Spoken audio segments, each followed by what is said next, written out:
दोस्तों आज की इस वीडियो में हम लोग माध्य निकालना सीखेंगे। तो मैं सबसे पहले एक बात बताना चाहता हूँ, ये वीडियो कक्षा 10 वाले बच्चों के लिए बहुत ही महत्वपूर्ण है। क्यों महत्वपूर्ण है?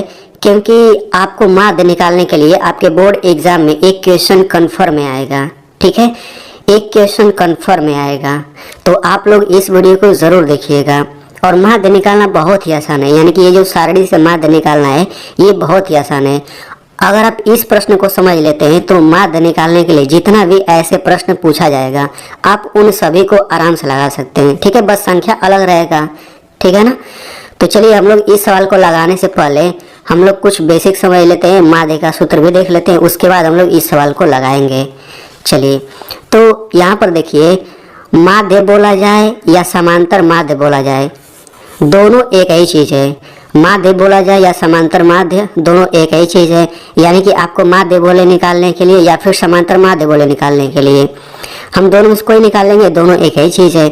माध्य को इंग्लिश में मीन कहा जाता है, समांतर माध्य को इंग्लिश में अरिथमेटिक मीन कहा जाता है। ठीक है, अब देखिए माध्य का सूत्र क्या होता है, आप लोग इसे एकदम बढ़िया से याद कर लीजिएगा।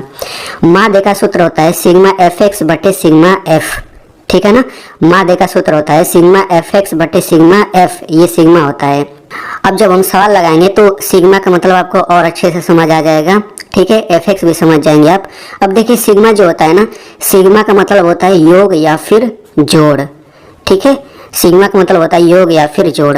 अब देखिए एफ, बारंबारता को हम लोग स्मॉल एफ से दिखाते हैं, यानी कहीं पे स्मॉल एफ लिखा है तो समझिए बारंबारता लिखा है, क्योंकि एफ का फुल फॉर्म ये होता है।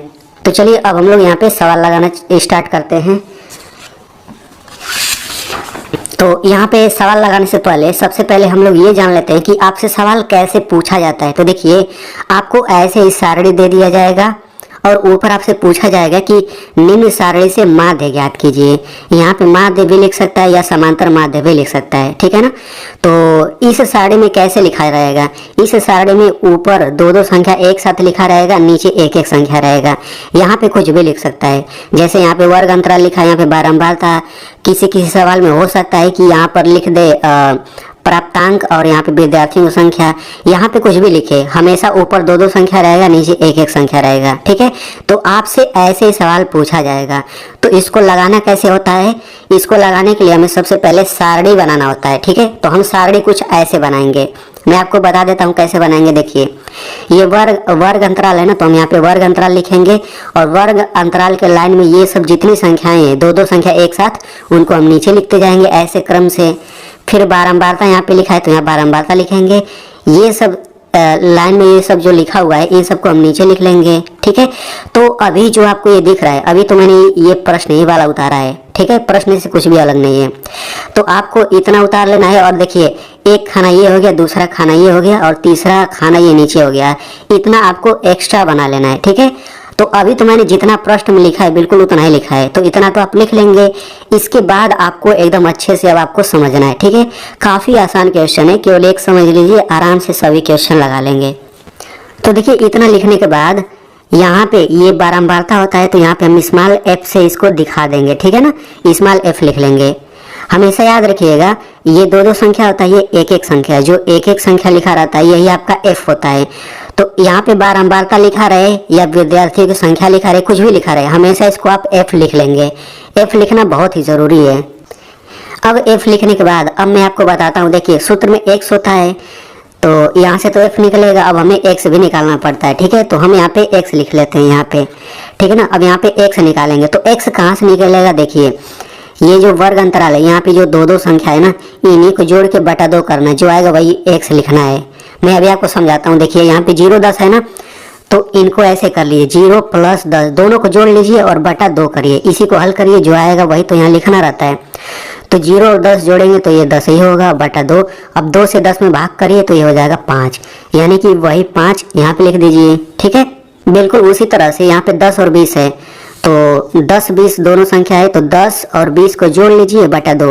नीचे बटा 2 ही आप हमेशा लगाएंगे।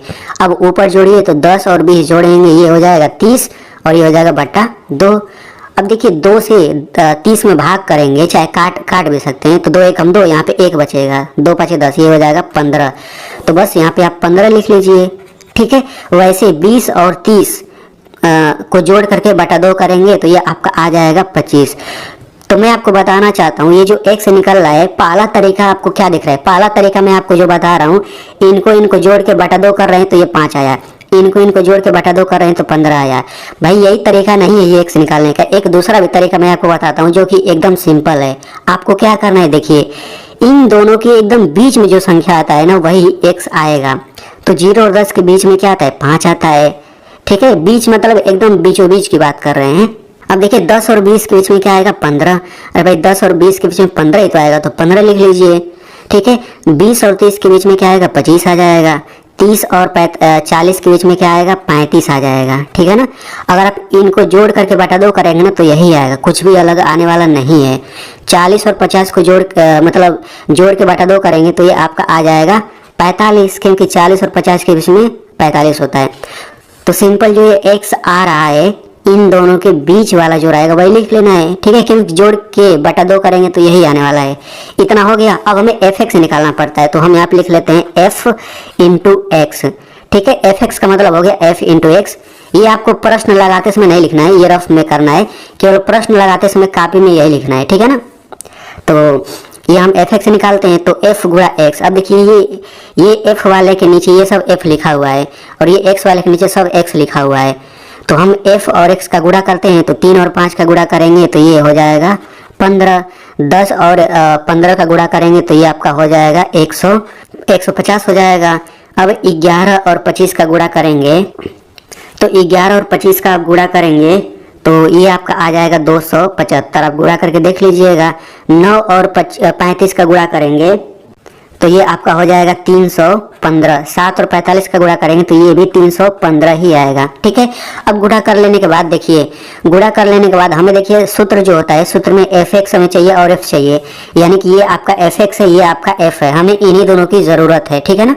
तो देखिए इन सभी को हम जोड़ लेते हैं f को, तो 3, 10, 11, 9, 7 इन सभी को जोड़ेंगे तो ये आपका आ जाएगा 40। अब इनको जोड़ लीजिएगा तो देखिए ये f के लाइन में, यानी कि ये भी f है, ये भी f है, ये भी सब f है, लेकिन हमने इन सभी f को जोड़ दिया है तो इसी को हम सिग्मा f बोलते हैं, क्योंकि सिग्मा का मतलब योग होता है, जोड़ होता है। ठीक है, तो मैंने f को जोड़ दिया तो यही सिग्मा f है। समझ में आ गया ना। ठीक है, इनको जोड़ना नहीं, इनसे हमें कोई काम नहीं। अब ये देखिए fx है तो ये fx के लाइन में ये सब fx है, तो ये भी fx है, ये भी fx है, ये भी सब fx है। तो इन सभी को जोड़ेंगे तो क्या आएगा, तो इन सभी को जोड़ने पर ये आपका आ जाता है 1070। आप इनको जोड़ लीजिएगा तो देखिए इन सभी मैंने fx को जोड़ा है तो यही तो आपका सिग्मा fx है, यही सिग्मा fx है। ठीक है, तो हमें यही दोनों ज़रूरत है, फिर हमारा सवाल लग जाएगा। तो ये सारणी में बनाने के बाद, ऐसे जोड़ने के बाद अब हम फार्मूला लगाएंगे। तो लिखेंगे माध्य बराबर सिग्मा fx बटे सिग्मा f। सिग्मा fx क्या आ गया है, 1070, तो ये हो जाएगा 1070 बटा सिग्मा f क्या आ गया है, 40 आ गया है। ठीक है, इतना हो गया। अब यहाँ पे आपको क्या करना है, देखिए अगर यहाँ पे आपको काटना आता है तो आप इसको काट करके छोटा कर लीजिए, फिर भाग करिए। अगर आपको काटना नहीं आता तो सीधे 40 से 1070 में भाग कर दीजिए। ठीक है, तो मैं यहाँ पे क्या करूँगा, पीछे से 1 शून्य कट जाएगा तो आराम से काट लीजिए। अब आपको 107 में 4 से भाग लगा देना है। ठीक है, तो देखिए तो 4 से 107 में आप भाग लगाएंगे। देखिए 4 से 107 में भाग लगाएंगे तो देखिए आपका इतना आएगा जी, यहाँ पे देखिए कट चुका है, यानी कि 26.75 हम लोग यहाँ पे लिखेंगे तो ये हो जाएगा 26.75। ठीक है ना। तो बस यही आपका आंसर हो जाएगा। तो बस आपको इतना ही कॉपी में लिखना है। आपको आराम से जितने भी नंबर का आएगा ये क्वेश्चन, 4 नंबर का, 2 नंबर का, आराम से आपको मिल जाएगा। ठीक है।